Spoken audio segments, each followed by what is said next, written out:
অন্তর্বর্তী সরকারকে শুভেচ্ছা ও অভিনন্দন জানিয়ে বার্তা দিয়েছেন ভারত, যুক্তরাষ্ট্র, তুর্কি সহ বিভিন্ন দেশের রাষ্ট্র ও সরকার প্রধান।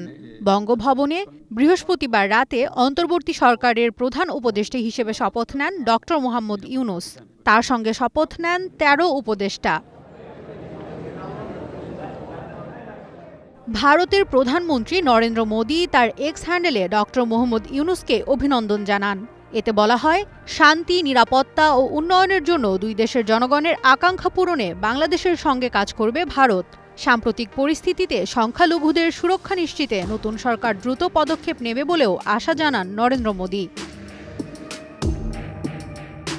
নবগঠিত সরকারকে শুভেচ্ছা জানিয়েছেন পশ্চিমবঙ্গের মুখ্যমন্ত্রী মমতা ব্যানার্জি। ফেসবুক বার্তায় নতুন সরকারের সঙ্গে আরও উন্নত সম্পর্ক তৈরির আশা করেন তিনি।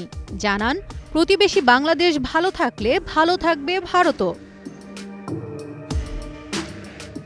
ভারতের বিরোধী দল কংগ্রেস নেতা রাহুল গান্ধী ও সভাপতি মল্লিকার্জুন খার্গে আলাদা আলাদা বার্তায় ডক্টর মোহাম্মদ ইউনূসকে অভিনন্দন জানান। শিগগিরই বাংলাদেশে স্থিতিশীলতা ও শান্তি ফিরিয়ে আনায় জোর দেন তারা। ডক্টর মোহাম্মদ ইউনূসের নেতৃত্বে অন্তর্বর্তী সরকারকে স্বাগত জানিয়েছে যুক্তরাষ্ট্র ও ইউরোপীয় ইউনিয়ন। গণতন্ত্রকে এগিয়ে নিতে একসঙ্গে কাজ করার আশা জানান যুক্তরাষ্ট্রের পররাষ্ট্র দপ্তরের মুখপাত্র ম্যাথিউ মিলার। জানান, অন্তর্বর্তী সরকারের সঙ্গে সার্বক্ষণিক যোগাযোগ রাখছে ওয়াশিংটন।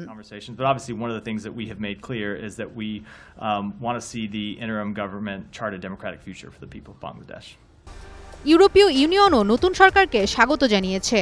নতুন প্রশাসনের সঙ্গে কাজ করতে ইইউ আগ্রহী বলে জানান ব্লকটির পররাষ্ট্রনীতি বিষয়ক প্রধান জোসেফ বোরেল। অন্তর্বর্তী সরকার প্রধানকে অভিনন্দন জানান তুর্কির ফার্স্ট লেডি এমিন এরদোগান। এক্স হ্যান্ডেলে মোহাম্মদ ইউনূসের সাফল্য কামনা করেন তিনি।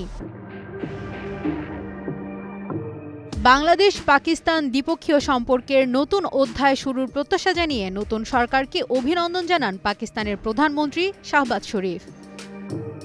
Tahmina Tashrif, news time.